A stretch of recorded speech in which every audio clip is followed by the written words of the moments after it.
Mahaba po yung oras natin. Sige po, let's close our eyes and bow our heads.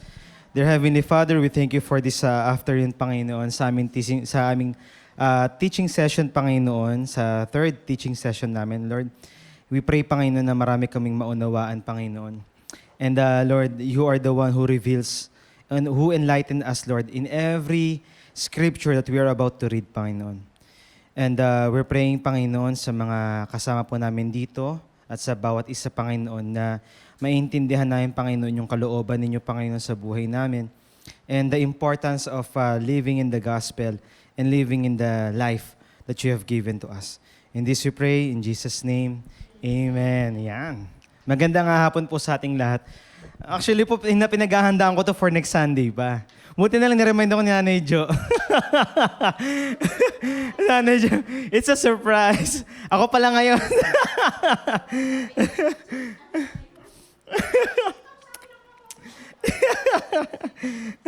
Ang utak ko kasi, sa preparation, makalimutan ko, ngayon pala ako.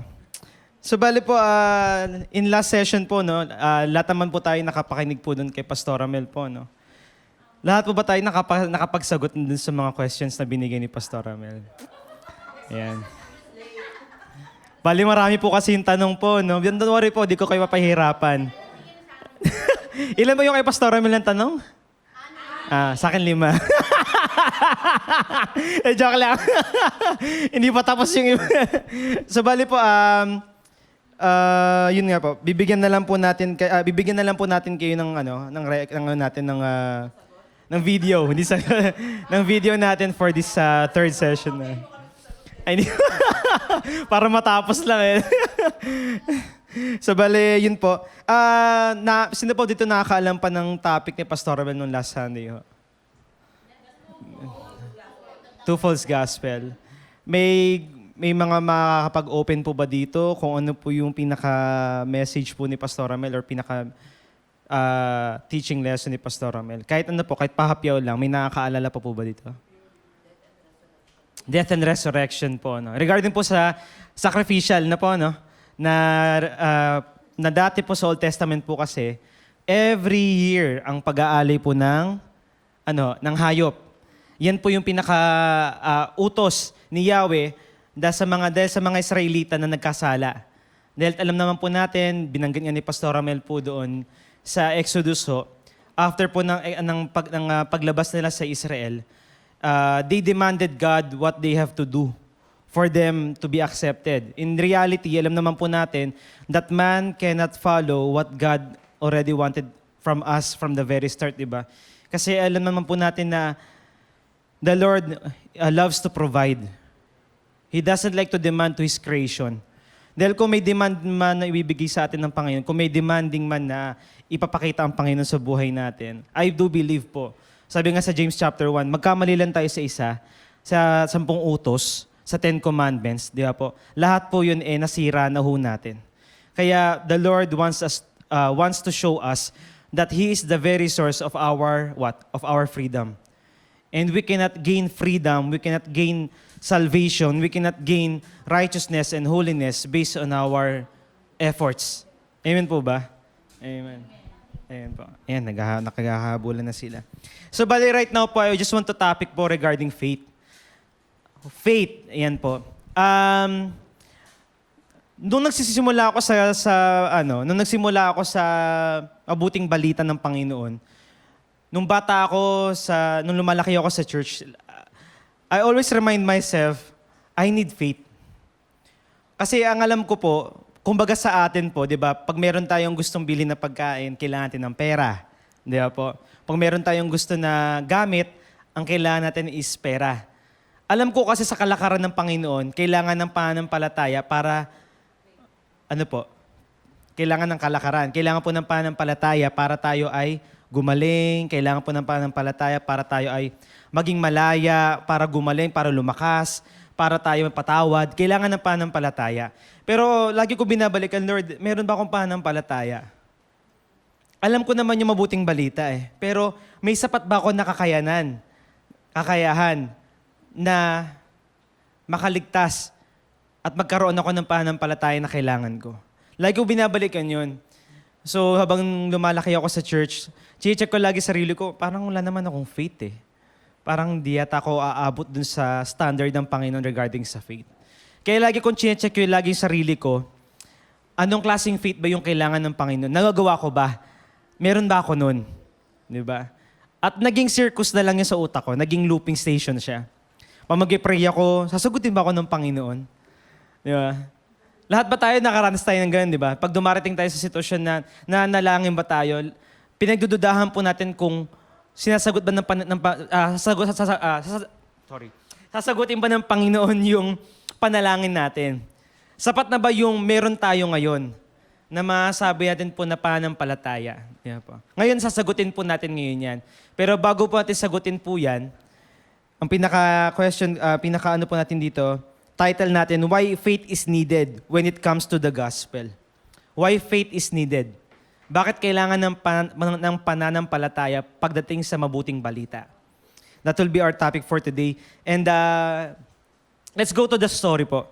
Hani ka hindi show yung Mark chapter 9.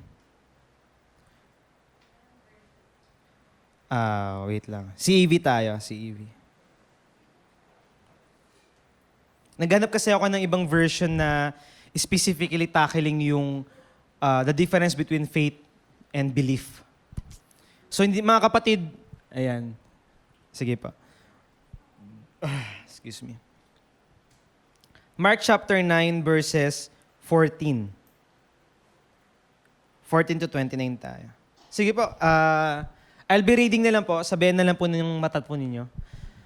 Sige po. When Jesus and his 3 disciples came back down, they saw a large crowd around the other disciples. The teachers of the law of Moses were arguing with them. Next po. The crowd was really surprised to see Jesus, and everyone hurried over to greet him. Jesus asked, "What are you arguing about?"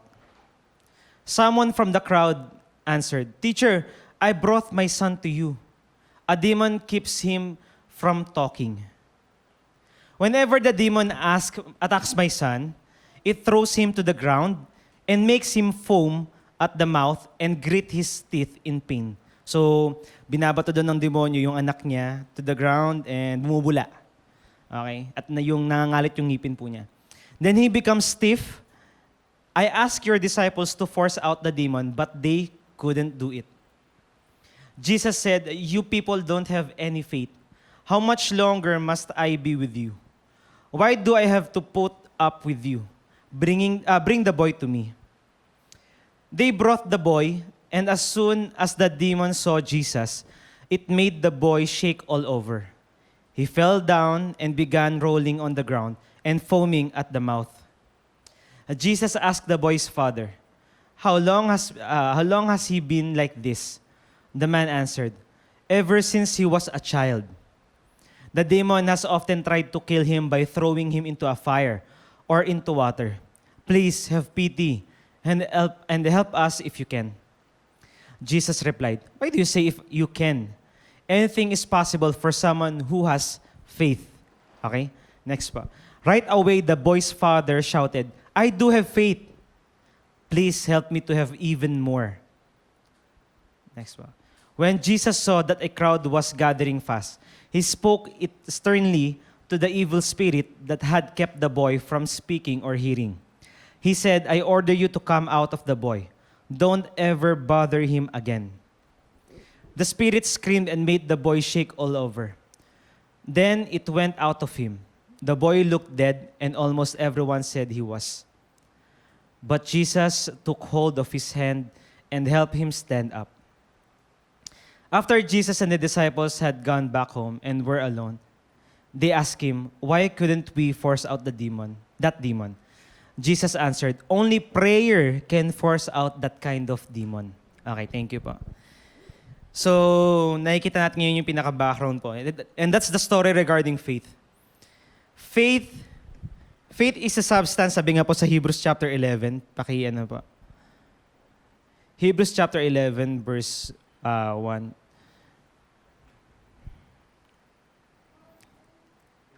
Faith is a substance.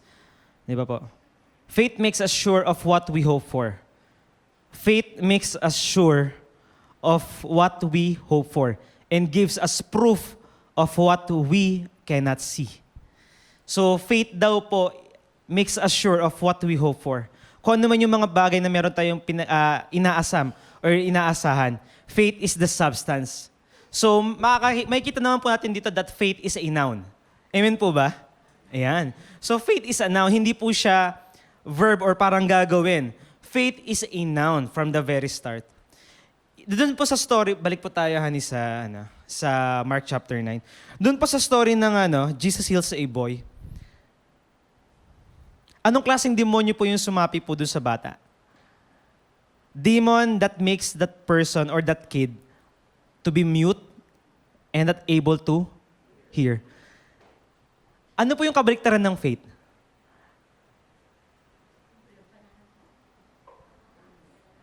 If faith is a substance of the things which we can, yan po, we can't see, di ba po? So faith is a substance of the things that we can't see. Tama ba? Ibang version kasi ginamit ko CEB. NIV po yun, no? Sige, clarify lang natin. Balik tayo sa Hebrews 11, tapos bigyan mo ako ng NIV.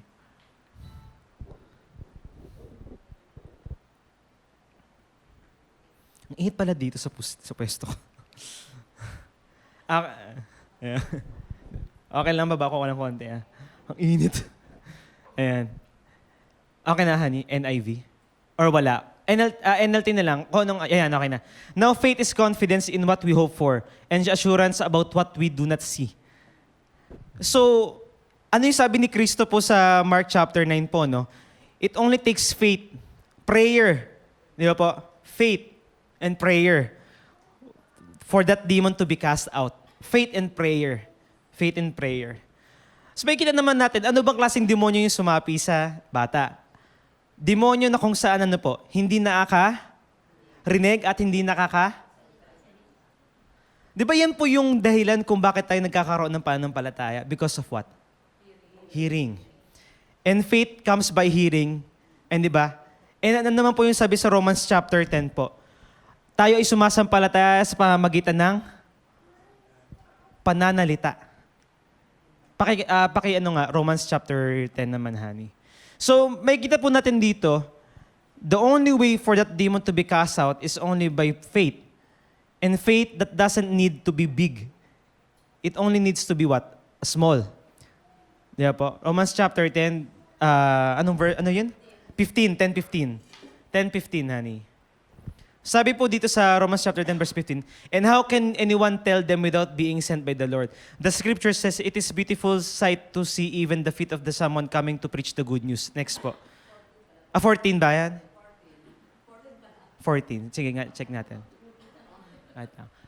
Ayun. How can people have faith in the Lord and ask Him to save them if they have never heard about Him?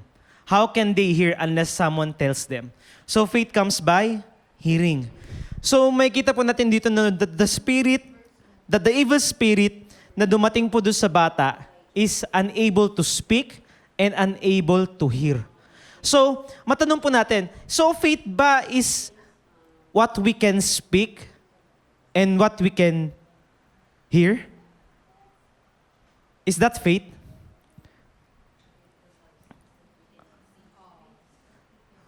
So, ibig sabihin pala, ang faith po pala, hindi siya naka-inline, hindi siya naka-attach sa senses. Tama po ba? So, to cast that demon out, the demon sense na dumating si Kristo. And spirit doesn't mean na, sense walang ang demon. In the first place, ang spirit po, hindi po talaga yan nakadikit sa 5 senses po natin. Sa ating nalalasahan, naririnig, nakikita, nahahawakan, ano pa yung isa? Naamoy natin. Pero napalaya siya ni Kristo, di ba? Ano sabi ni Kristo sa sa Mark? Makibalik nga tayo, honey. Mabilis lang to, honey, para at least Ang sabi sa Mark chapter 9 po, sige po, sa may bandang 17 tayo. Sa may bandang 23, mga 20 or 23. Pinakita doon ni Lord na it takes faith, di ba? Why do you say if you can? Anything is possible for someone who has faith.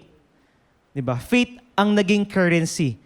Faith is the reason kung bakit po napalayas yung demonyo. What is the connection between faith and the gospel ngayon? If we believe mga kapatid, if we believe the gospel, and what is the gospel? That Christ died at the cross, He was buried, and after 3 days, He rose from the grave. If we believe on that gospel, ano po sabi sa Romans chapter 4 po? Because we believe in Christ Jesus, di ba? Ibinigay sa account natin yung righteousness. Because of what? Because of faith. Because of faith. Maraming, sa sitwasyon ni Kristo Jesus, na nakasama niya yung mga disipulo, hindi daw nila mapalayas yung demonyo. Dahil ang kulang sa kanila is yung faith. Pero ang sabi ni Kristo, ang faith doon na kailangan doon nila, sige, honey, pakita natin sa kanila. Bale, ito po yung account po ni Mark. Bale, sa account po kasi ni Matthew tsaka ni Luke, same lang din silang story, pero may emphasis po doon. Honey, give me yung sa Matthew 17.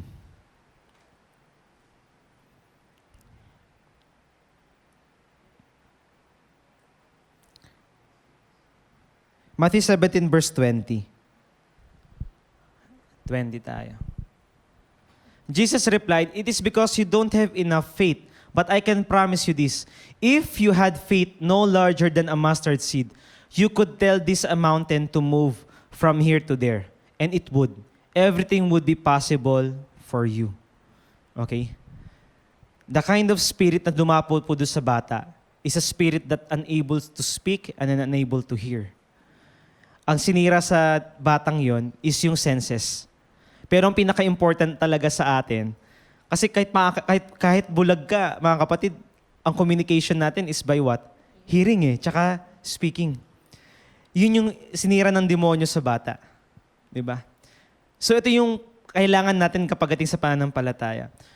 So makikita po natin na yun yung sinira sa bata at minsan napapaisip ka, bakit sa lahat ng demonyo, laging ang sinisira lagi sa mga tao, sa mga sinasaniban, laging yung pinaka-important senses. Diba? Yung sanity, yung peace. Pansin po ninyo, pag hindi kayo nakakapagsalita ng salita ng Panginoon, hindi po kayo nakakapagbasa, hindi po kayo nakakapag-declare, ano yung nasisira sa inyo? Di ba hindi kayo nagiging payapa? At pag hindi kayo payapa, ano po yung nagiging epekto sa buhay po natin? Hindi tayo nakakapagsalita ng maayos, hindi tayo nakakapagpahinga ng maayos. Ang nasisira ho sa atin talaga is yung ability to speak and ability to hear. Kasi ang sinira sa atin yung peace natin. Ang nasira kasi sa atin yung what? Yung faith natin. Kaya gusto ng kaaway, laging kulang ka. Lagi niya makita, lagi mga kapatid, gusto lagi ng kaaway, ng demonyo, yung you are about to kill yourself because of lack of something. Nakita po ninyo nangyari sa anak ng tatay, di ba? Diba sabi doon sa Mark, no, na hinahagis daw ng demonyo itong batang ito sa apoy, tsaka nilulunod niya sarili niya sa tubig. That kind of spirit right now, mga kapatid, that kills a person is the same spirit that is hovering right now sa mundong ito. Sa mga kabataan ngayon, sa mga katulad din natin, hindi lang kabataan actually kahit sa mga pinakamabata pa, gadgets, lack of communication, pagdating sa part din natin. Yan yung laging sinisira ng kaaway, yung communication. Okay? So, ano yung kinalaman ng communication pagdating sa faith? Mga kapatid, without the gospel, it is impossible for us to have faith. Without the gospel, it's the communication of God. Okay. Ani, bigyan mo ko Hebrews chapter 1. Kasi magtataka tayo, bakit kulang tayo sa pananampalataya? Bakit kulang tayo sa ganito? The very reason ko bakit kulang na naman talaga tayo sa pananampalataya is lack of what? Hearing. Lack of what? Sabi po dito, long ago in many ways and at many times, God's prophets spoke His message to our ancestors. So God communicates with the prophets. Okay? Pero next po, verse 2. But now, at last, God sent His Son to bring His message to us. Ang ibinigay ng Panginoon, hindi na propeta. Ano ibinigay niya? Yung anak na niya na mayroon dalang mensahe. God created the universe by His Son, and everything will someday belong to the Son. And bigyan mo ako tipitihan. Meron pa akong hinahanap na ano eh.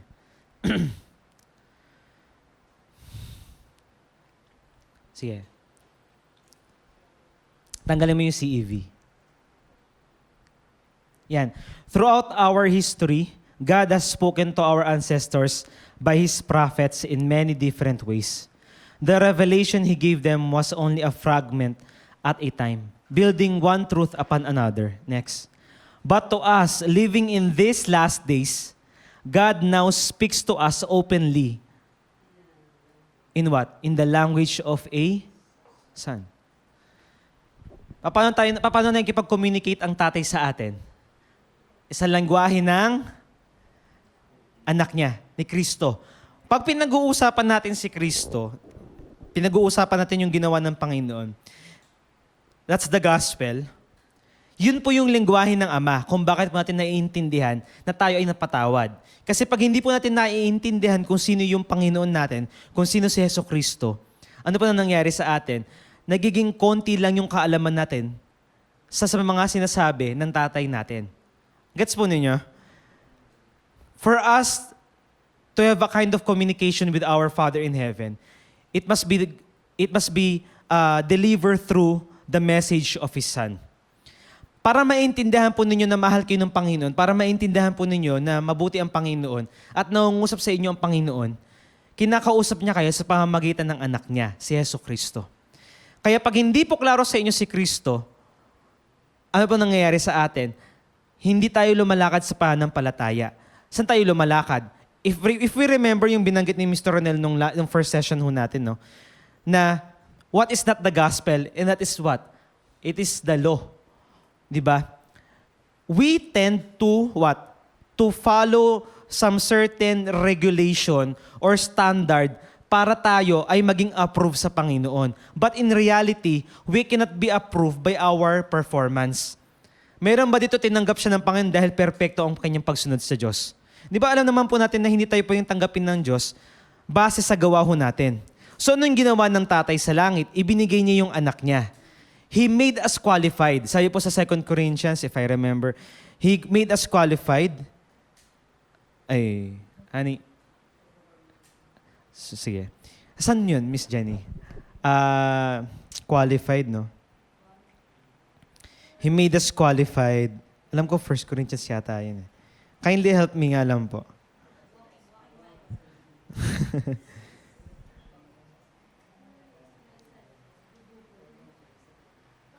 Competent ministers of the new covenant. Ayun, tama. 1 Corinthians ba yan?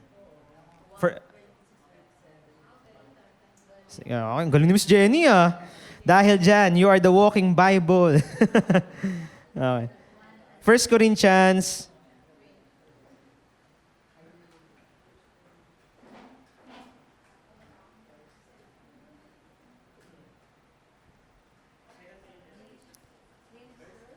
Alam ko ano eh.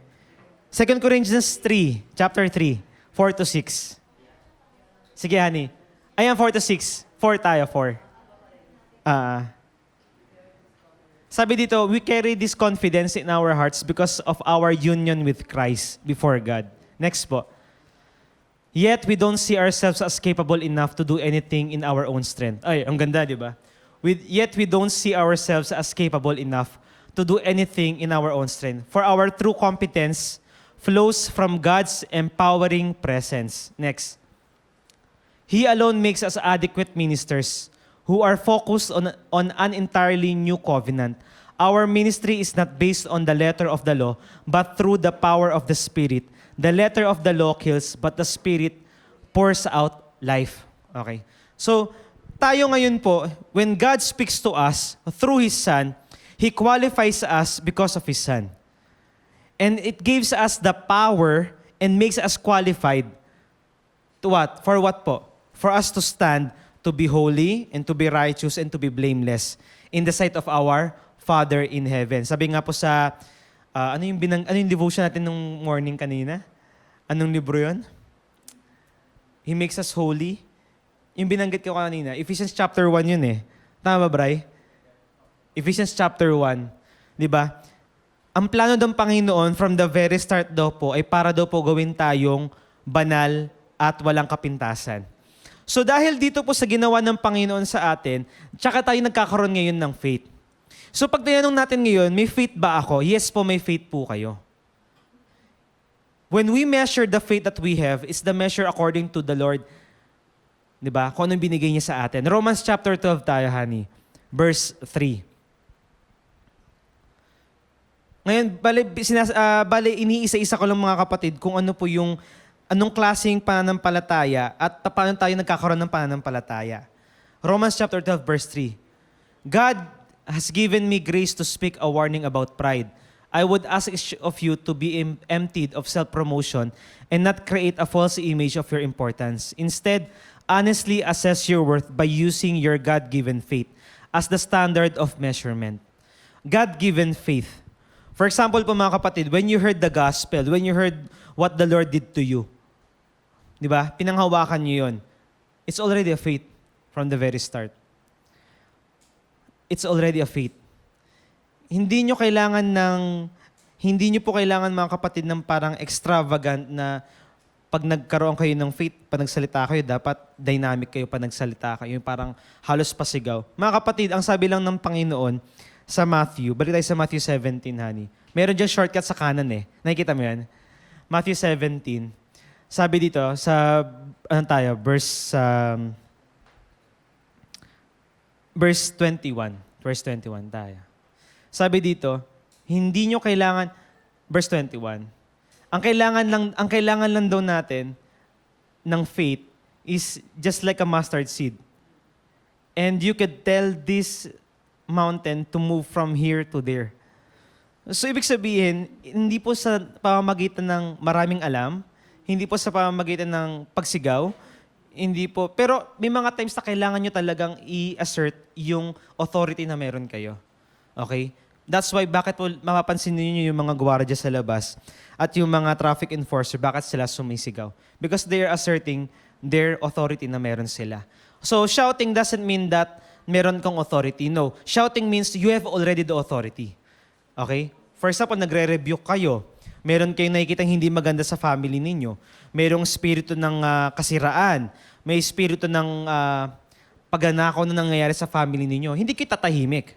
You have to rebuke that kind of spirit dahil the Lord has given you that certain amount of faith and certain amount of authority to rebuke that. Nakakuha po ninyo mga kapatid? So ano yung binabanggit ni Kristo dito? Sabi niya dito, is because you don't have enough faith. Makikita niyo, no? Anong bang klaseng faith na binabanggit ni Lord dito? Maliit lang. Ibig sabihin, ang faith nila wala pa sa mustard seed. Wait lang, ibig sabihin, sobrang liit pa nun. Kung yung enough faith na binabanggit ng Panginoon is a mustard seed, ganyang kaliit, ibig sabihin, hindi pa umaabot yung faith nila sa ganong kaliit.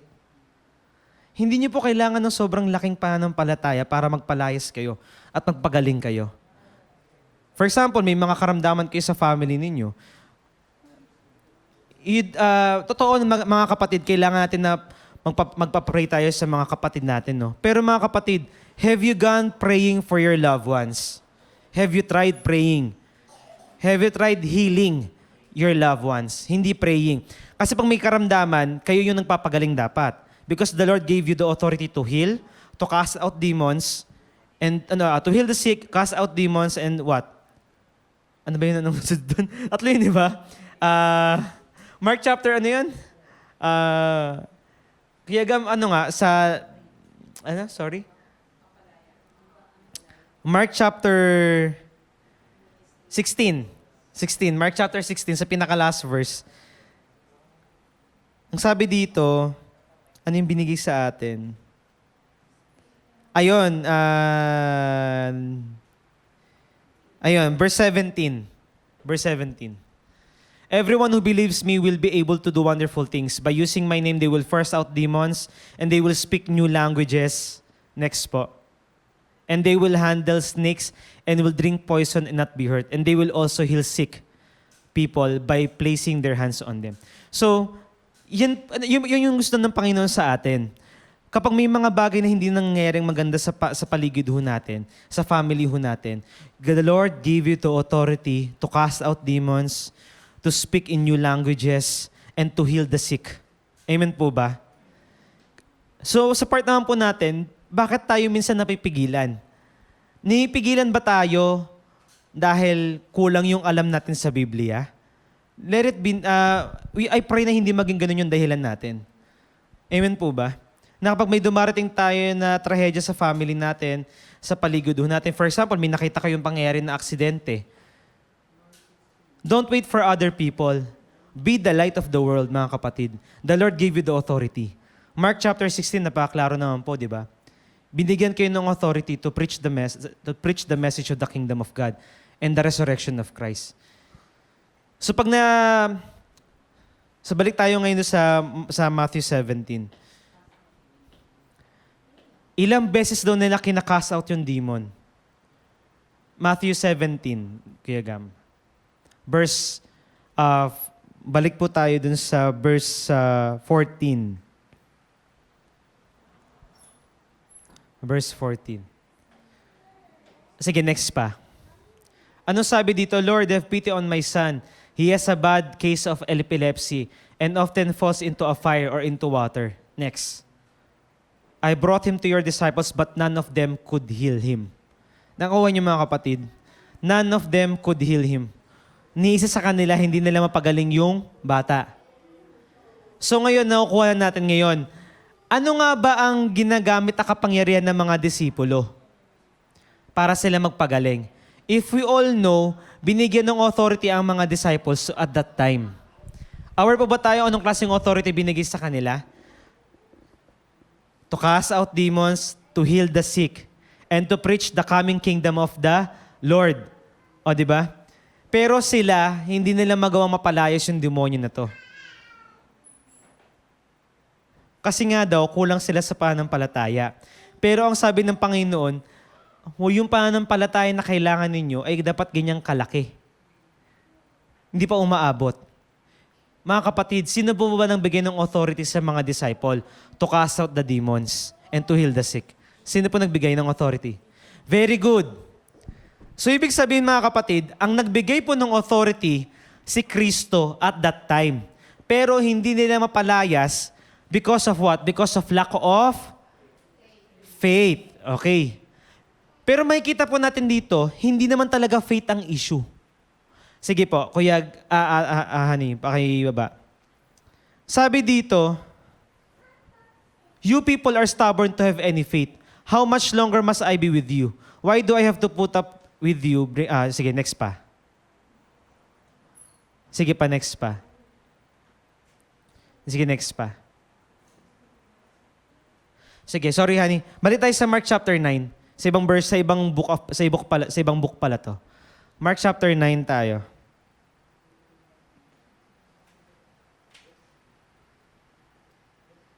Mark chapter 9 verse 23. Why do you say if you can? Anything is possible for someone who has faith. Next. Right away, the boy's father shouted, I do have faith. So ulitin ko lang mga kapatid, hindi na ngayon issue ang faith. Kung lahat sila, ang mga disipulo, binigyan sila ng authority. Ano ang kulang sa kanila? Lack of belief. Ang sabi dito ng tatay, I have faith, help my unbelief. Actually, sa ibang version, hinahanap ko yung binanggit ni Andrew Wommack dito eh. Kasi may binanggit si Andrew Wommack mga kapatid na ibang version. Kasi, listen na pa, lack of faith and lack of belief, magkaiba po yun. Ang faith po kasi mga kapatid, yan po yung ibinigay sa iyo ng Panginoon nung sumampalataya kay Kristo. Nakuha po ninyo? Faith is the substance of the things of which we cannot... Gusto kong gamitin yung sa translation na yun eh. Hindi ko makawa. Sino pwede mag-recite nun? New King James ba yun? Parang New King James eh. Bigay mo nga ako, Hebrews chapter 11. New King James. Kasi mga kapatid, kung faith daw po ang kulang, sana from the very start, hindi na sila nagkaroon. Sige, yan, basahin natin. Now faith, yun. Now faith is the substance of things hoped for, the evidence of things not seen. Lahat sila, from the very start, binigyan ng authority yung mga disciple. Pero hindi nila mapalayas. Okay? Hindi nila mapalayas. Pero lahat sila, meron na silang pananampalataya. Sige, sabihin po natin, pananampalataya. So lahat sila meron ng faith. Nakuha po ninyo? Pero ang problema, balik tayo sa verse 22 ng Mark chapter 9. Mabilisan lang. Ay sige, tama yon. Balik pa. Sige, baba pa. 24. Ayun na, tanda mo yun na yan, Hania. Ang sabi dito, please help me to have even more.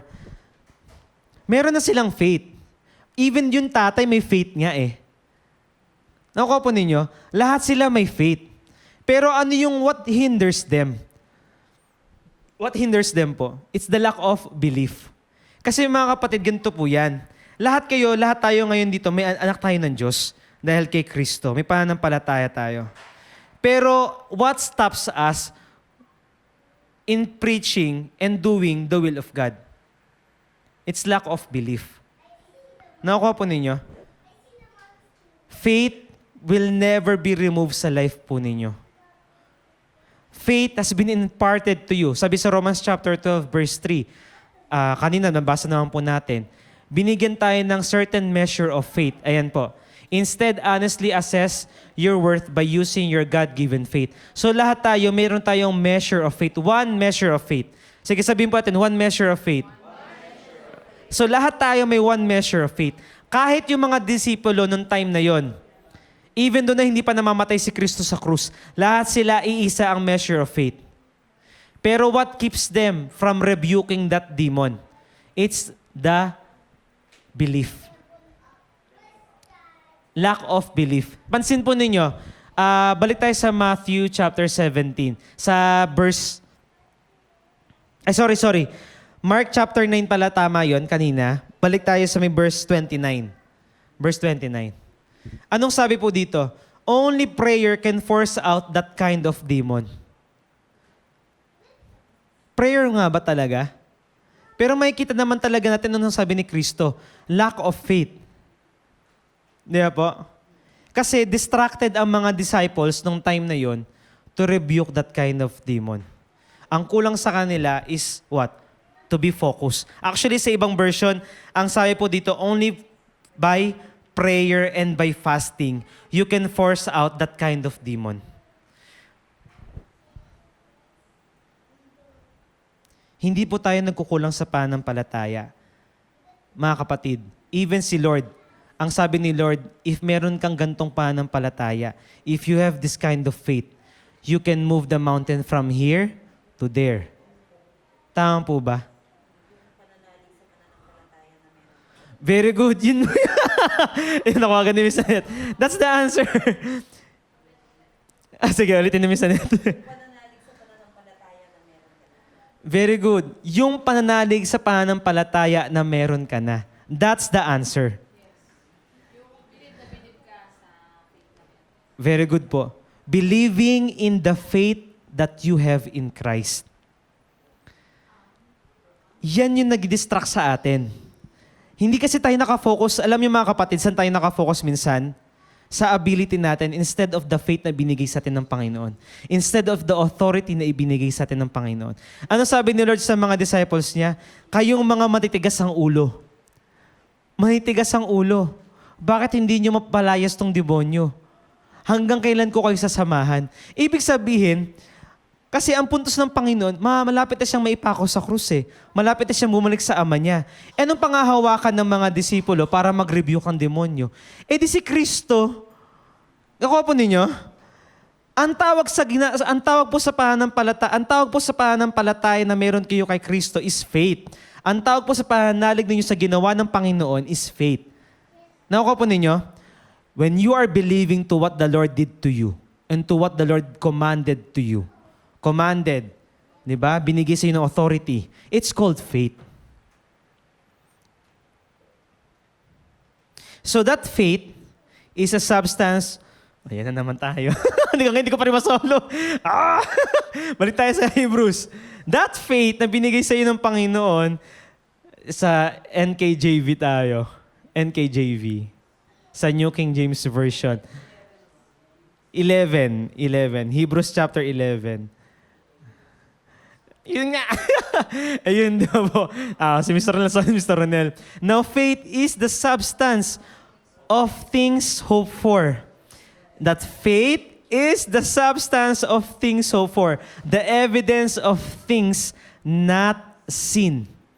Substance, evidence, substance, things hoped for. Saan ka ba umaasa? Di ba sa ginawa ng Panginoon? And you are believing on that kind of faith. That makes the disciples struggle dahil nung makita nila yung demonyo na yon, anong ginagawa ng demonyo sa kanila? Inaatake sila. Hindi nila mapalayas dahil saan sila nakafocus. Ano sinabi ng Panginoon sa kanila? You can rebuke this demon by prayer and by fasting. Bakit sinabihan sila ni Lord na mag-prayer tsaka mag-fasting sila?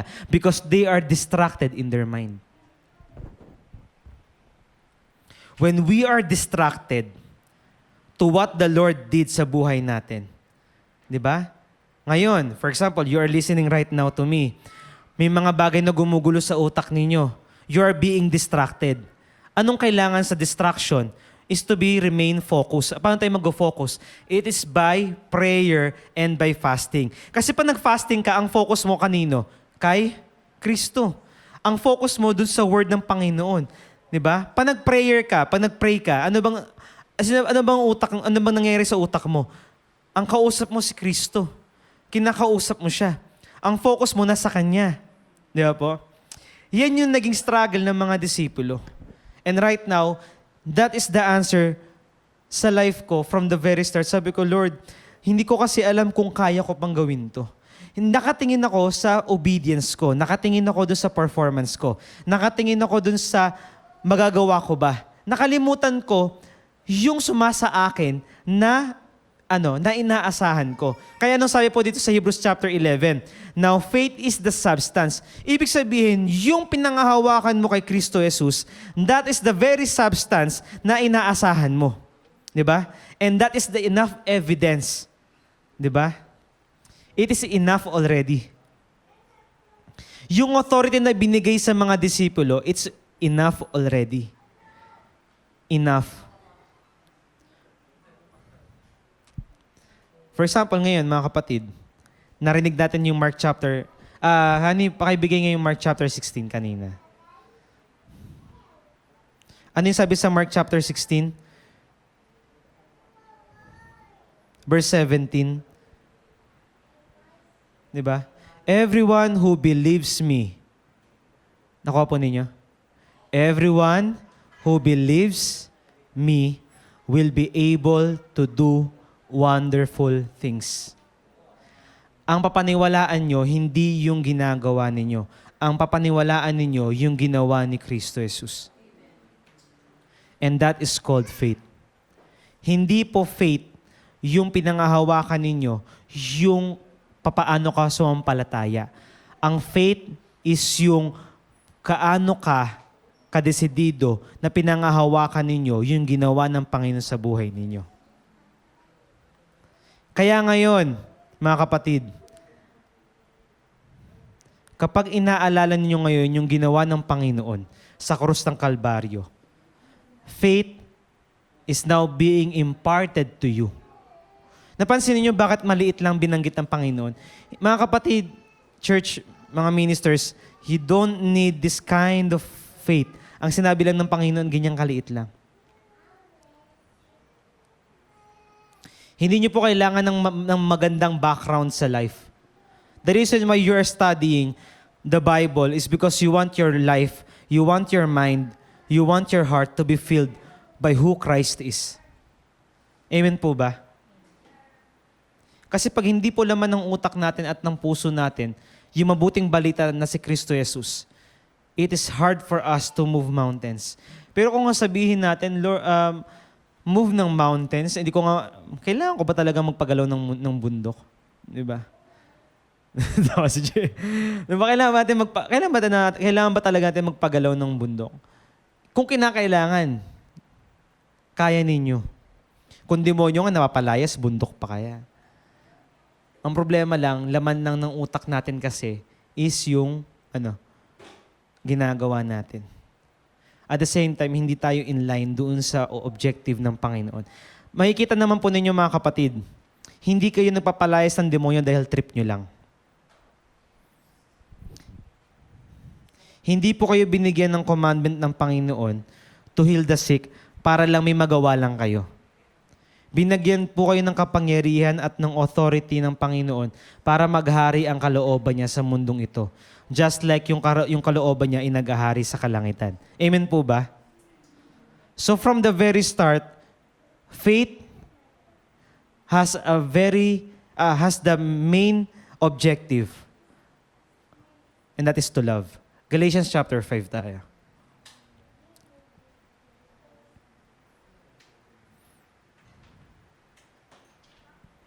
Verse 3. Sige pa. Verse 2 tayo, verse 2. Sorry, honey. Tama, verse 2. Bakit iba? Wait lang. Iba yata itong ko eh. Galatians chapter 5. Baka verse 6 yata ito eh. Verse 6 nga. Galatians 5 verse 6. If you are a follower of Christ Jesus, it makes no difference whether you are circumcised or not. All that matters is your faith that makes you love others. May objective ang faith. Hindi po kayo nagpapalayas ng demonyo para lang astig, para sikat kayo. Hindi kayo nagpapagaling dahil trip nyo lang. Hindi po kayo nagsasalita sa lengguwahe dahil parang gusto mo lang sabihin. Binigyan kayo ng authority from the very start is because of what? Because that kind of faith that makes you love others. Napansin po ninyo mga kapatid, the reason kung bakit hindi confident ang mga disciple, because they are not convinced that the Lord loved them. Napansin ninyo, ano yung naging dahilan ng tatay kung bakit siya nagkaroon ng faith? Okay, listen up, church. Ano yung naging dahilan ng tatay? Bakit niya sinabi kay Kristo na may pananampalataya siya? Dahil mahal niya yung anak niya. Ang naging dahilan kung bakit siya nagkaroon ng pananampalataya, ano sabi ng tatay? Lord, I have faith. Help my unbelief. Help me to have more. Dahil mahal niya yung anak niya. Isipin niyo, kasama niya lagi anak niya pero hindi sinasapian yung tatay. Pansin niyo. Dapat parehas lang sinasapian eh. Contagious yun eh. Isipin niyo may kasama kang demonyo sa bahay. Isipin niyo, can you imagine that? Can you imagine that? May kasama kayo sa bahay, sinasapian ng demonyo. Ikaw pray ka ng pray, hindi siya gumagaling. Pero ikaw bakit di ka sinasapian? Bakit ano sabi ng tatay? Meron daw siyang pananampalataya. Pero hindi lang daw niya kulang pa daw ito. It's enough. Mga kapatid, say enough. Meron siyang pananampalataya kay Kristo that makes him protected. Pero anong ginawa ng tatay? He seek Jesus Christ more and more. Para Para mapalayas yung demonyo sa anak niya. And that is because he was convinced and he is obligated and empowered by what? By love. Mga kapatid, if you are not convinced that the Lord loves you, it is hard for you to have kind of faith.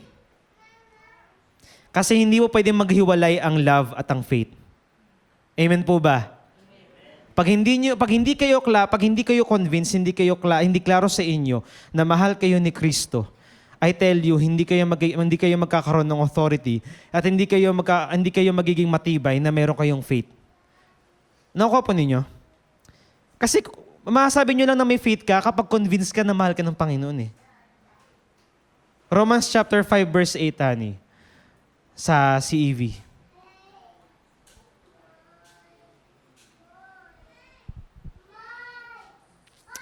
But God showed how much He loved us by having Christ die for us even though we were sinful. And that is part of the, what? Part of the gospel. Christ died for us. Nung makasalanan pa lang tayo, namatay siya para sa atin. To show us and to prove na mahal ka niya. Ngayon, are you convinced that the Lord loved you? And that kind of love na meron ka, I pray, tinuturuan ka ng Panginoon na magmahal. Balik tayo sa Galatians chapter 5 verse 6. Ano yung binanggit dito sa Galatians chapter 5 verse 6? All that matters is your faith that makes you love others. Kung meron ka pananampalataya kay Kristo pero hindi ka tinuturuan ng pananampalataya mo kay Kristo na magmahal, mga kapatid, yung pananampalataya mo, baka naman hindi yan pananampalataya na galing kay Kristo. Kasi ang pananampalataya na meron tayo kay Kristo makes us love others. Ano bang ginawa ng Panginoon? Ano ba yung commandment niya sa atin? Pag nagmamahal ka, susundin mo yung kalooban niya. Ano ba yung kalooban ng Panginoon? Sabi sa Mark chapter 16, yung Great Commission, di ba? You preach the message of the gospel. Ano pa? You cast out demons. You speak in new languages and to heal the sick. And that is the purpose of loving. You want the best of that person. Tingin ninyo, ano kaya nangyari dun sa mga disipulo on that time? Bakit hindi nila mapalayas? Because they are not convinced enough. Sa conclusion ko lang to, no? They are not convinced enough or they are not loving enough for that child or for that boy to be free. Alam naman po natin, mga kapatid, ang history ng mga Hudyo. Gusto lagi nila mahigit sila sa kaharian ng Diyos. Kahit ang mga disipulo, alam naman po natin, anong sabi ng mga disipulo, Panginoon, who is the greatest in the kingdom of God? Sige, hanapin. Wait lang po.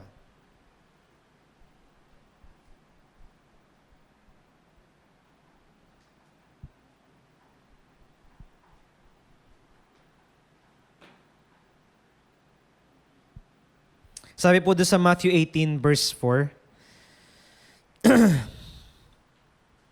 Kasi ang ugali ng mga Hudyo, mga kapatid, yung mga followers po, paano ba sabihin sa inyo to? Sa atin ngayon, dito tayo sa modern age, para ikaw masabi ka na talagang tagasunod ka ng Panginoon, dapat nagagawa mo kung ano yung nagagawa ng master mo. Okay? Ganun yun. So, pag sinabing follower ka, ginagaya mo kung anong ginagawa ng master mo. So, sa sitwasyon nilang mga disipulo at ni Kristo, sila, ang rason lang nila kung bakit nila sinusunod ng Panginoon, naniwala sila sa sinabi ni Kristo na tinatawag sila ng Panginoon. At the same time, meron sila sa utak nila na maging higit sila sa kaharian ng Diyos. Pero sabi dito, balik tayo sa verse 1 nga. About this time, the disciples came to Jesus and asked Him, who would be the greatest in the kingdom of heaven? Pansin po ninyo, ang utak nila greatest. Next po. Jesus called a child over and had the child stand near Him. Next. Then He said, I promise you this, if you don't change and become like a child, you will never get into the kingdom of heaven. Next. But if you are as humble as this child, you are the greatest in the kingdom of heaven. Nakakuha po ninyo? Sila ang utak kasi nila kung bakit di sila makapag-perform because they don't have a childlike faith. Ano ba yung childlike faith? Mga kapatid, bagbata ka, secure ang mga bata. Kahit anong sabihin mong pangit sa kanila, pag alam nilang mahal sila, mahal sila. They don't mind kung hindi nila magawa yung isang bagay. But one thing is for sure in their mind and in their heart, mahal sila. Nakakuha po ninyo? Sino daw yung greatest? If you are as humble as this child daw. Ibig sabihin ng kasagutan para tayo ay maging makapangyarihan sa mundong ito when you know that you are a child of God. Ganun lang kasimple yun. Kasi because being a child of God means you know that your Father in heaven love you. Pag hindi klaro sa atin yun, the demon, the enemy, even Satan, kahit yung mga kapitbahay ninyo at kamag-anakan ninyo, is robbing you the riches of your Christianity. Kinukuha sa inyo yung kayamanan ninyo. Kasi ang pagiging mayaman ninyo ay nakabase sa pagkakaunawa kung sino ka dahil kay Kristo. So can we say this? Can we conclude na ang mga disciples nung time na yon, nung nagpapalaya sila, ano naging problema nila? They are not convinced enough to have a childlike faith. Di ba? They are struggling because they want to be greatest. Actually, Matthew 17 yung rebuking, tapos pagdating ng Matthew 18, yun yung naging bunga ng bibig nila. Nakuha po ninyo? Matthew 17, yung casting out demons sa bata. Pero after ng Matthew 17, ng chapter 17, ano yung sumunod? Matthew 18, ang laman ng bibig nila, sino ba yung greatest? Nakuha po ninyo? Isipin niyo yun, no? Hindi mo na mapalayas yung demonyo, natanong ka pa kung sino yung greatest. Nakuha niyo? Hindi mo na mapalayas yung demonyo, nagtanong ka pa kung sino higit sa kaharian ng Diyos. Asa nang sabi ni Kristo sa kanila? Ano sabi? Kung ganito yung pananampalataya mo katulad sa bata, greatest ka eh. Pero hindi eh. Kasi laman ng utak ninyo, hindi naman kayo, ang laman ng utak ninyo, yung maging higit kayo, maging tanyag kayo. Hindi na muo sa inyo pag-ibig. Dahil ang bata, mga kapatid, ang mga bata, alam naman po natin yan. Kapag nag-away yan, nag-away lang yan. Pero pagkatapos yan, maglalaro lang ulit yan. Di ba? Kaya nyo bang gawin nyo sa mga kaaway nyo ngayon? Nakakatawa, di ba? Di ba? Depende pa nga minsan eh. Pero may kita natin mga kapatid, that's the reason kung bakit nahihirapan tayo na gawin yung kalooban ng Panginoon. Because hindi nag-ahari sa atin yung pananampalataya na nagbubunga ng pag-ibig. Kaya pag binalikan mo sarili mo, bakit ko hindi mapagaling yung kapatid ko? Bakit di ako gumagaling? Baka naman hindi nag-ahari sa iyo pag-ibig ng Panginoon. Baka ang nag-ahari sa iyo yung bitterness. Kasi ang pananampalataya at ang pag-ibig, hindi pwede magkahiwalay yan. Pati yung pag-asa. 1 Corinthians chapter 13 tayo. Sa last verse, honey. 13 po. For now, there are faith, hope, and love, but of these three, the greatest is love. Nabanggit ko yung hope, nabanggit ko yung faith, nabanggit ko yung love. But the greatest of all is love. The reason kung bakit ka may pananampalataya, dahil naranasan mo yung pag-ibig ng Panginoon.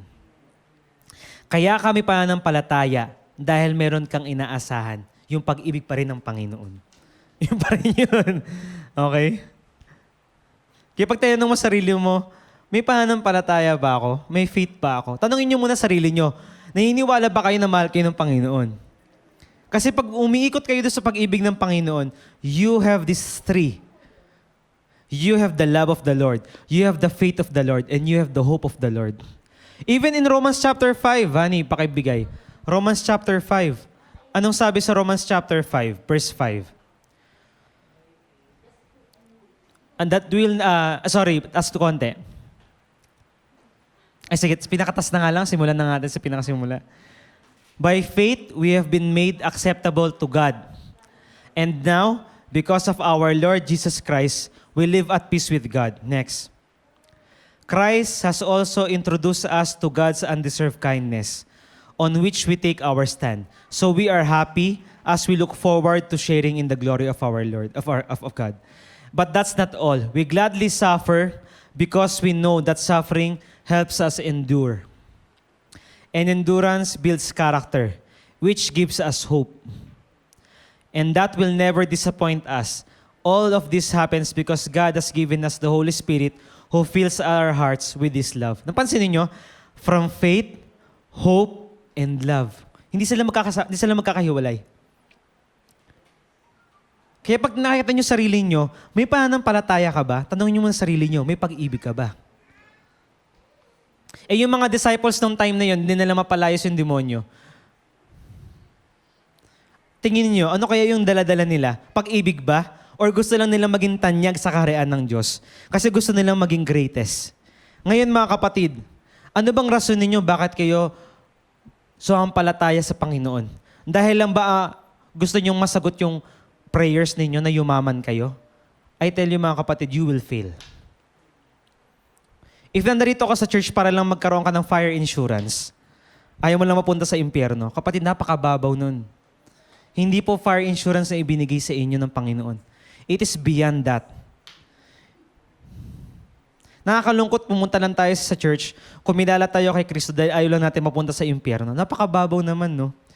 Hindi natin naiintindihan na kaya natin tinanggap si Kristo dahil naiintindihan natin na mahal niya tayo. It defeats the purpose of Christ dying at the cross. Nakita naman po natin dito that the Holy Spirit that has been given to us, it fills our hearts with what? With His love. Hindi na naman siya nawala from the very start. That faith, hope, and love. Faith, hope, and love.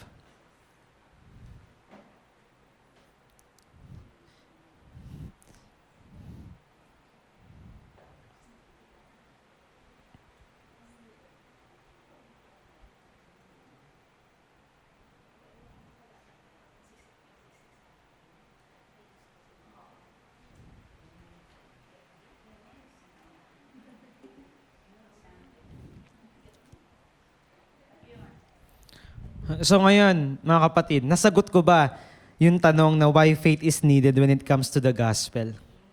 Amen? Hopefully nasagot ko at nasagot ko yung mga katanungan niyo sa utak ninyo. Why faith is needed when it comes to the gospel? Bale, yan po yung magiging tanong po natin after this session. Yan po yung sasagutin nyo based po dun sa mga nabasa po ninyo at sa mga narinig po ninyo na story. Why faith? Oh, tari, meron pang PowerPoint. Ano yung humabol? Why faith matters? Hindi ganyan yung tanong ko, ha? Iba yung tanong ko, eh. Hindi. Wait lang, hindi pa.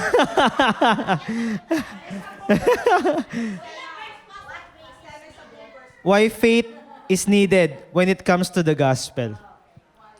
Is needed. Sige. Ila. Wala pa. Nagka-clarify po ako. Wait lang po. Bale, sige, pwede na po siguro kayo kumuha ng tinapay po, no? Kahit mga 5 minutes break lang po. 5 minutes break. Break tayo. Okay na po. Okay na po. Okay na po pa ba yung iba? Okay na rin po. Ayan, okay na. Sige po. Ngayon po, papasok po tayo ngayon sa discussion po ngayon. Mga kapatid, ano po yung mga bagay po na katanungan po ngayon sa utak ninyo ngayon? Base po doon sa mga narinig po natin ngayon. Ano po yung mga katanungan po na pumasok po ngayon? Ano po yung mga bagay na gusto nyo pong i-clarify?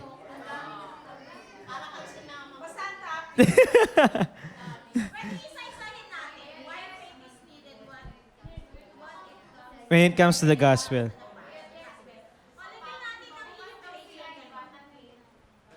Ayun po. Ayun po. Sorry pa. Miss na po yun.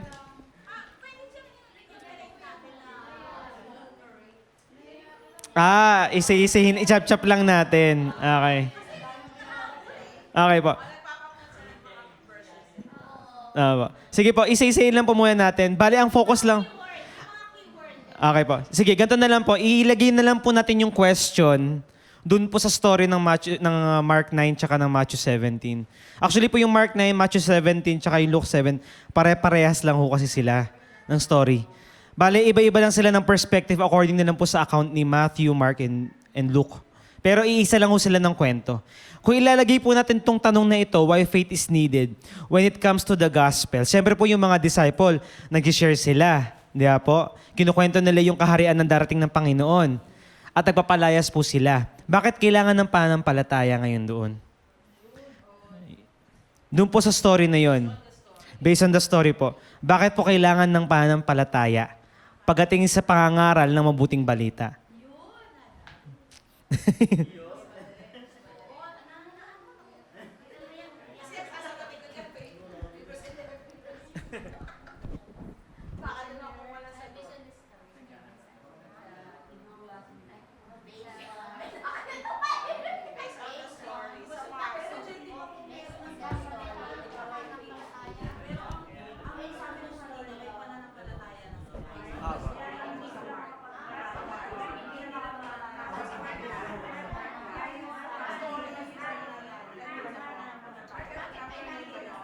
Yes po. Yun po. Bakit nga po kailangan ng pananampalataya? Na alam naman nila meron silang pananampalataya. Based on the story of Mark. Opo, Mark 9. Mark 9 po. And Mark 9 po. Mark 9. Opo. Mark 9. Work natin yan. Baka hindi pa kayo makapagsagot. Pag nasa bahay na, wala na, kalimutan. Kasi ulitin ko lang po yung sinabi ni Miss Annette po, no? Alam naman po natin na meron na silang pananampalataya. Pero sinabihan sila ni Lord na wala silang pananampalataya. Kasi wala pa nga sila sa kalingkingan ng mustard seed. Di ba po? Pero yun nga daw po ang kailangan kasi nga po ang nangyari sa kanila, hindi sila sumasampalataya or nananalig doon sa ginawa ng Panginoon sa inutos sa kanila to cast out demons and to heal the sick. Di ba po? So yun lang po, inulit ko lang po yung sinabi ni Miss Annette po.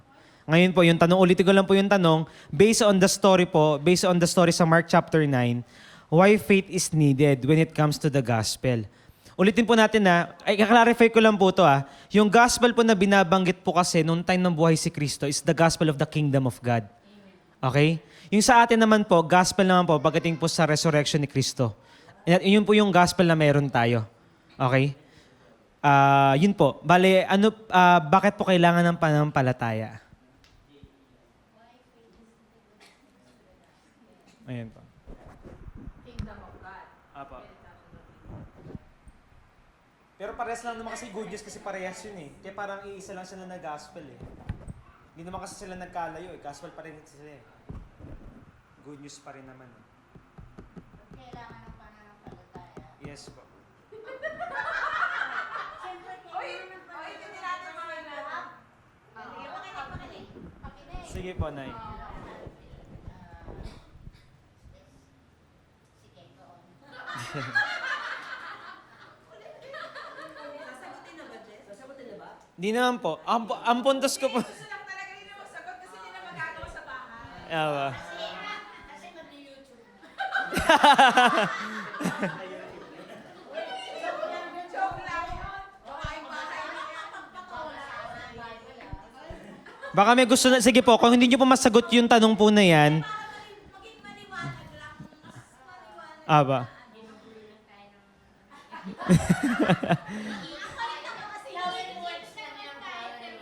Aba. Sige po, kung hindi nyo pa masagot po ngayon po yan, meron po ba kayong ibang concern pa? Or gusto nyo pong i-clarify sa mga narinig po ninyo ngayon?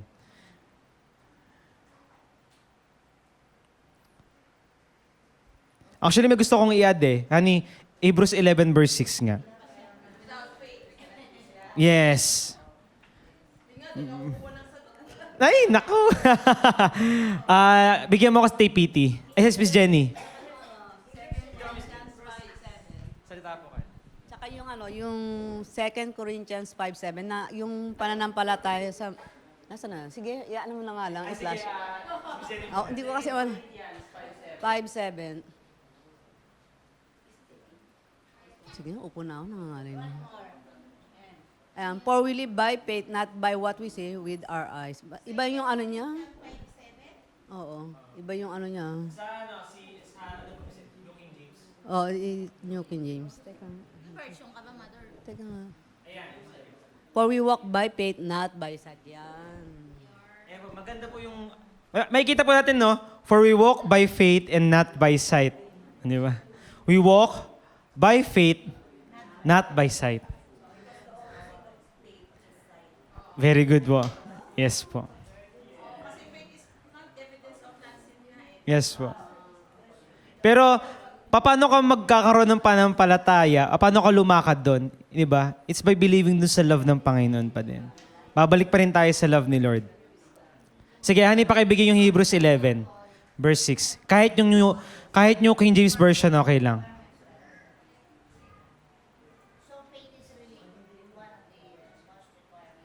Yes po. Sabi po dito, and without faith living within us, it would be impossible to please God.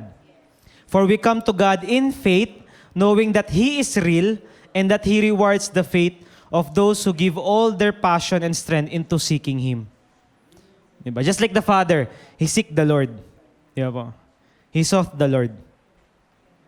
And He is the rewarder of the faith.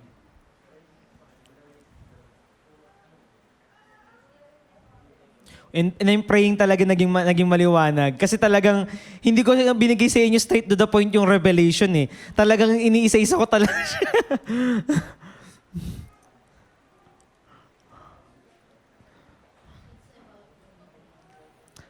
Kasi kung sasabihin po natin na kailangan natin ng pananampalataya, bakit kailangan ng pananampalataya? Lahat tayo iba-iba ang sagot natin eh. Di ba? Kasi ito yung kailangan. Pero nakita naman po natin, it is impossible to please God without faith. Di ba? So ibig sabihin, yung pananalig mo sa ginawa ng Panginoon, you cannot please God pag hindi ka naniniwala sa ginawa ng anak niya. Di ba? Ganun lang kadali din po yun. Kasi yun lang po yung pinangawakan natin yung ginawa ng anak niya eh. Pag hindi tayo sumasampalataya sa ginawa ni Kristo, it is impossible for us to please God. Kasi we cannot please God with our efforts. We can only please God by what? By when we believe to what His Son did at the cross for us. Sige po, keep it coming lang po. Para ngayon pa lang po, habang nandarito po ako, nakakausap niyo ako, baka may gusto na kayong i-clarify. Kuya Jed, parang klaro sa akin, parang hindi masyadong, parang malabo sa akin yung ganito. Or may gusto, sige, maliban sa tanong, baka may revelation kayo ng Panginoon na gusto niyo i-share na lang. Sige, Tagalog natin. Paki-show ngayong PowerPoint.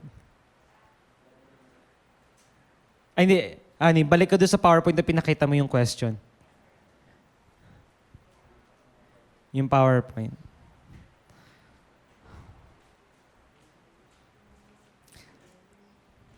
Ayan. Bakit kailangan, sige, paki-type na lang, honey. Kahit sa notepad ka muna. Ipakita mo muna yung PowerPoint. Sa notepad ka mag-type. Ayan.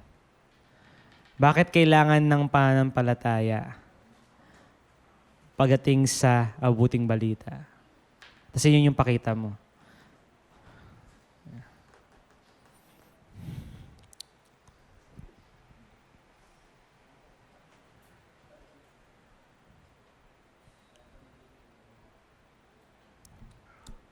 Sa Tagalog ho kasi, yung binasa ko sa MBB, ano sa dyan type?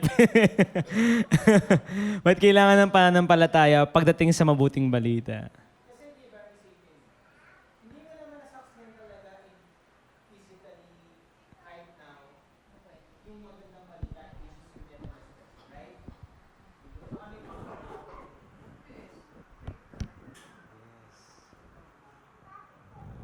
Faith.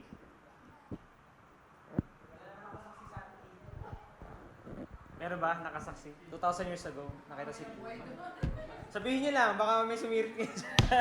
Baka nakita niyo si Kristo. So napansin po ninyo, pinasa-pasa lang yung mabuting balita. And it becomes faith sa life natin. Thank you, Mr. Ronel, sa answer po ninyo. For that beautiful answer.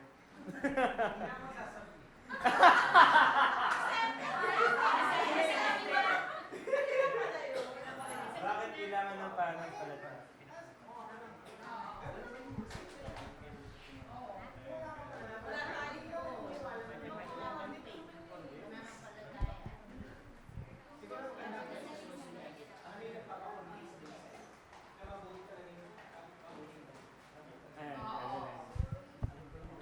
Mr. Ronel, gusto niyo ba idagdag sa question? Baka iba yung tirahin hindi. Parang maganda rin naman yung tanong ni, bakit kailangan? Bakit kailangan?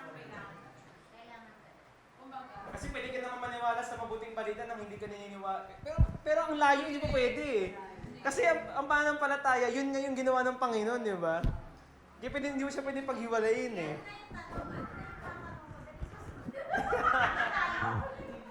Yan lang.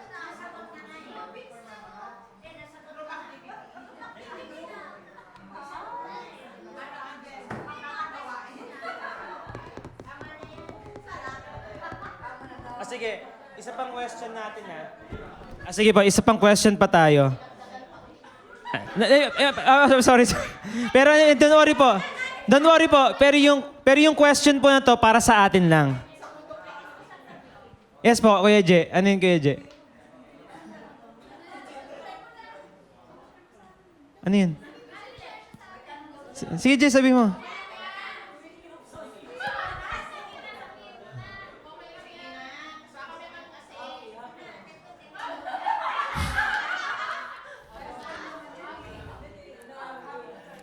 Sige po, question na lang po para dito sa atin. Question po. Hindi po ito para sa later ha. Okay, yun na po talaga yung tanong ko po. Apo. Pero yung question naman, another question para po naman sa atin. Ika-clarify ko lang po muna.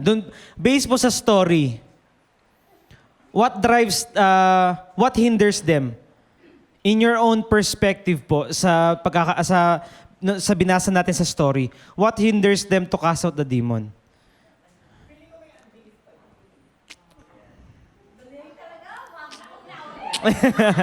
Yes, Mr. Ronel. Sige po, clarify po natin.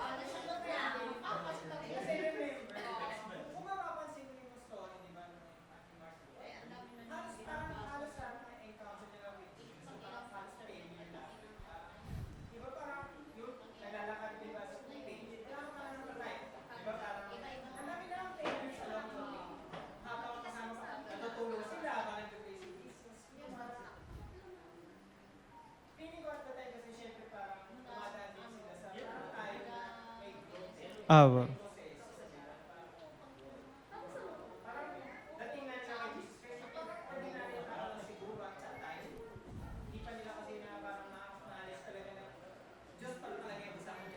Yes po.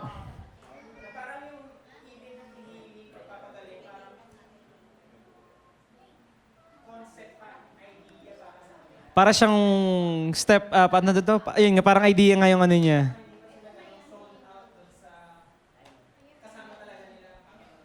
Amen po.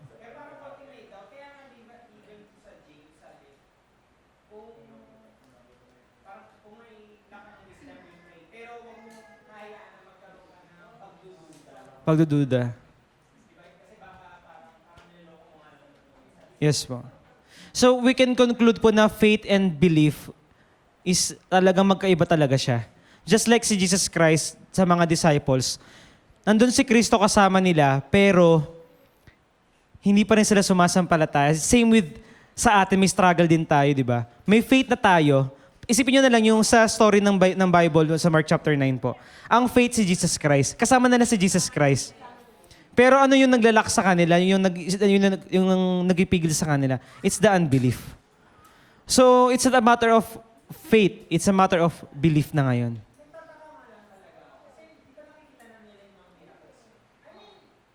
Harap-harapan na yun, no?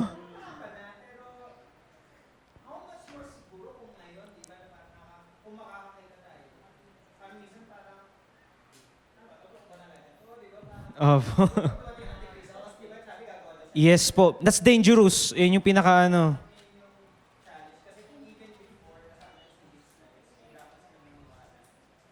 Kaya maraming malilin lang talaga sa last days eh. Yes po, Miss Jen?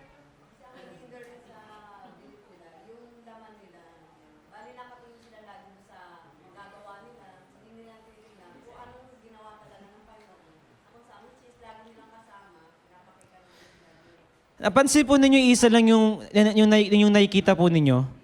May ginawa si Lord. Pero hindi nila pinanghawakan yung gawa ni Lord. Hindi nila pinanghawakan yung sinabi ni Lord.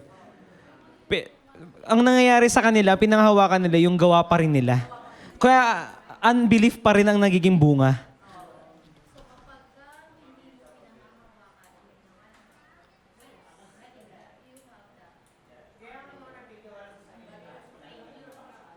Yun nga eh, wala talaga papala.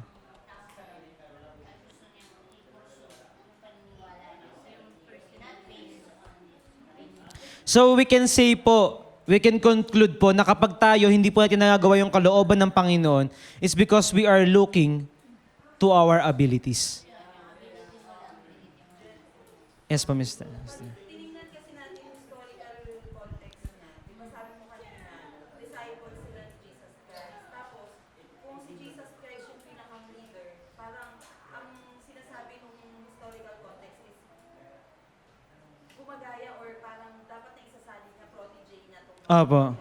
So, itong leader nila or itong master nila, itong guru nila, nakikita talaga nila na nagka-cast out, ganyan. Tapos binigyan sila ng authority. Apo. Diba? So, naniniwala sila dun sa master nila. Pero yung ibinigay sa kanilang authority, yung pananalig nila dun sa pananampalatayang ibinigay sa kanila, ang laki.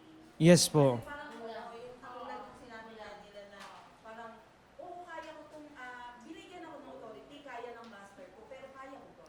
Parang, pag ako na ba, mapapalaya ko ba? In connection po na sabi po ng tatay, Panginoon, kung kaya nyo lang palayasin tong demonyo. Ang sabi ni Kristo, anong kung kaya ko? Kaya ng kung sino mang sumasampalataya.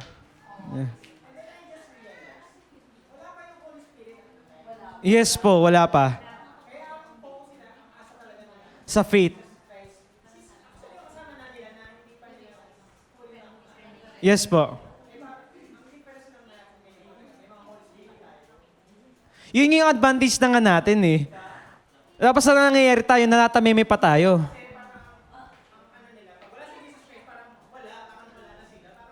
Opo. Kumbaga, sige. Ay, okay na. Yung question ko, so yung sabihin, yung hindi mo paniniwala is kawalan mo din ng pananampalataya. Hindi siya lack of faith, kundi parang totally wala ka na rin faith, parang gano'n. Parang ganon, pero may faith ka. Oo, na hindi mo ginagamit kasi hindi mo nga pinaniniwala. Parang useless. Example na binigay ni Jesus is yung mustard seed. Nung sinerge ko siya, sobrang liit Sobrang liit nga talaga. pa sa kulap, sorry, pero yun talaga eh, ang liit na talaga eh. Sobrang liit. Yes, that's the point. Parang hindi siya nag-e-exist. Okay, may sagot na tayo. Oy, walang ganyan na. Grupo.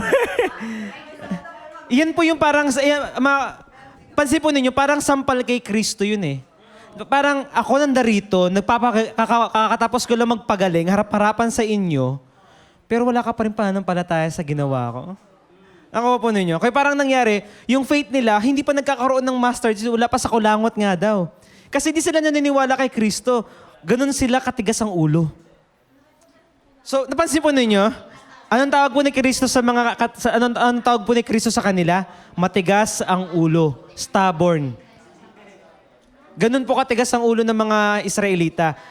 Ilang beses na naggumagawa ng mirakulo si Yahweh, si Kristo Jesus, hindi pa rin nila pinaniwalaan.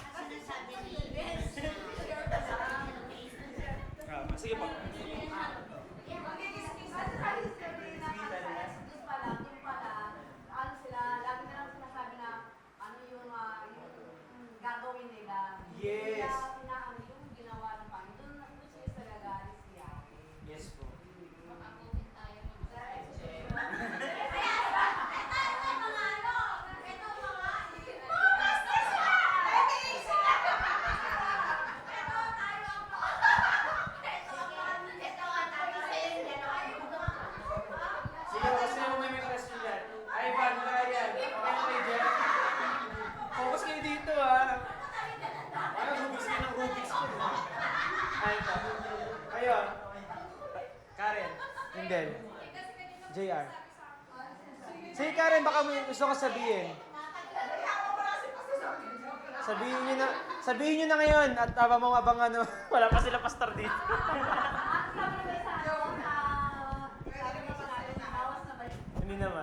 Kumbaga ngayon, nagkakaliwanagan po tayo ngayon para pag sinagot ninyo, hindi na po malabo sa inyo.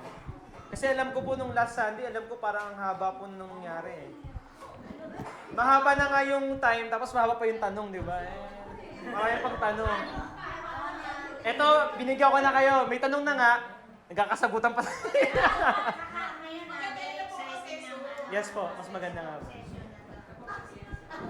May... Sige, Mr. Ren, may sasabihin na po kayo, Mr. Ren. Honey, ikaw, Han.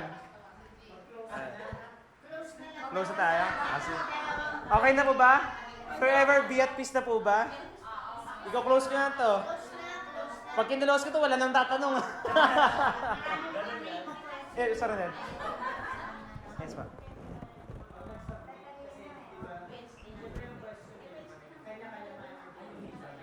Yes po. Yes po.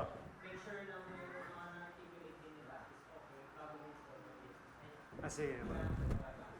Sige. Pero pag mali, hindi kinokorek ba? Yes po. Bali, bibigyan na po namin sa inyo yung ano. Kindly Pag tama, pinupusuan. Pag mali. Bali po.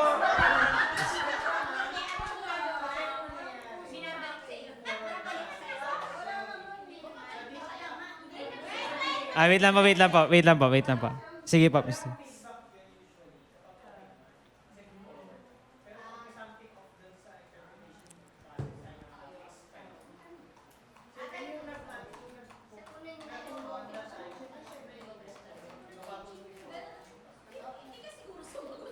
Okay. Naging klaro naman po, no?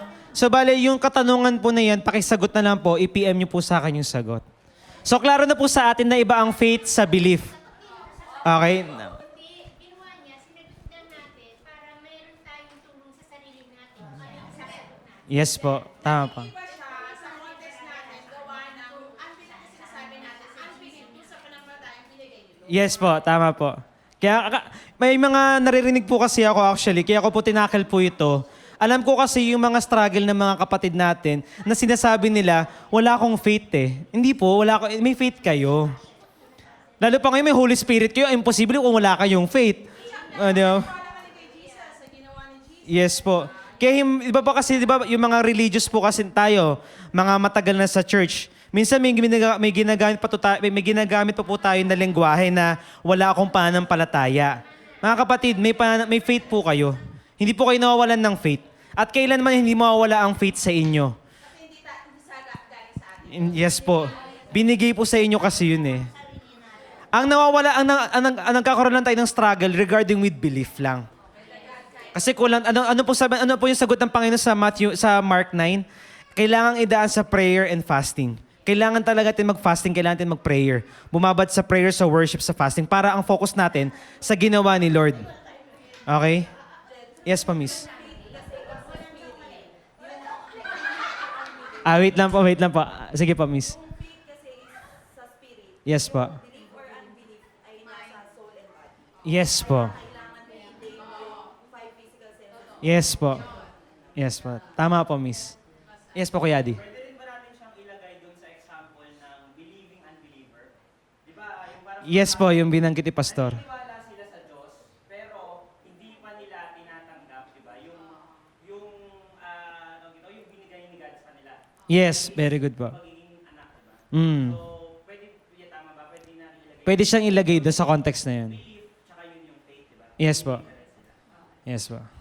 Okay. At least nagiging klaro. Ayan, marami tayong sagot. Ano ang process natin ngayon? Ewan ko na lang pag wala pa kayong may sagot. Sobra na eh.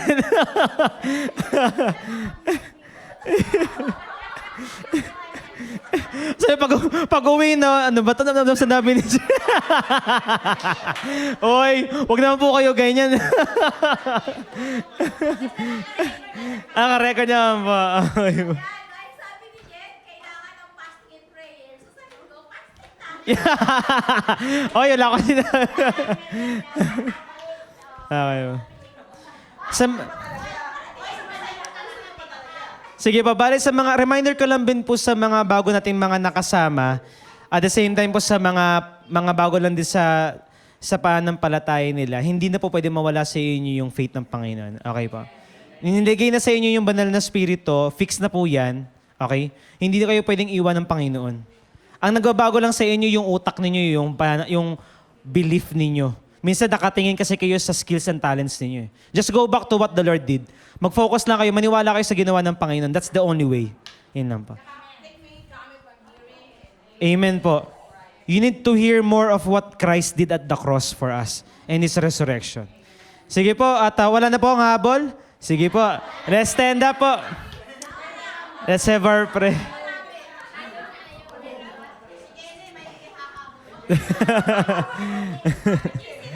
Si GC na lang pa. Sige po, let's close our eyes and bow our heads.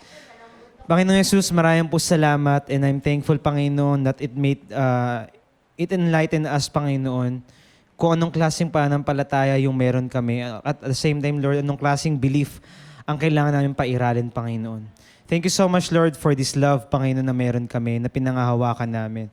Because, Lord, the love that we have, Lord, drives us to do your will and to love people, Lord, just like you love us. Dahil sabi niyo nga, Panginoon, malalaman lang nila na follower namin, we are your followers, Lord, when we love one another. Kaya, Lord, you have taught us, you have teach us through your Holy Spirit, by the Holy Spirit, to love, Lord, just like what you did for us. And by loving, Lord, means forgiving, and by forgiving means releasing, and by sacrificing, Lord. At maraming po salamat, Panginoon, sa story din po na napainggan din po namin, Lord. Naging klaro din sa amin, Panginoon, na hindi mo ginusto sa amin na mabuhay kami sa unbelief. Ang gusto niyo sa amin, Panginoon, na mas lumago kami sa pananampalataya na ibinigay niyo sa amin. It doesn't matter kung how big it is, how small it is, but it matters, Lord, the purity and the genuity, Panginoon, ng mabuting balita na meron kami. And this faith will never be removed sa life namin. Thank you so much, Lord, sa buhay ng bawat isa. Maraming din salamat, Panginoon, sa kanilang revelation, Panginoon, na natanggap nila, Panginoon, sa enlightenment, sa understanding, Panginoon, na mayroon sila ngayon because of the word that they heard and they received, Panginoon. And we do believe, Panginoon, that the Holy Spirit will make it more clearer, Panginoon, sa life nila at sa aming lahat, sa mga nabasa namin. Maraming po salamat, Panginoon, and we enjoy, Lord, hearing your word, reading your word, Lord. And we're praying, Panginoon, sa mga iba pa na wala dito, bless them and guide them. In this we pray, at sa pag-iingat niyo sa amin, it is sure and done deal because of your blood and because of your resurrection. Ito po ang aming dalangin, sa iyong tanging pangalan lamang, Jesus. Amen and amen. Sige po.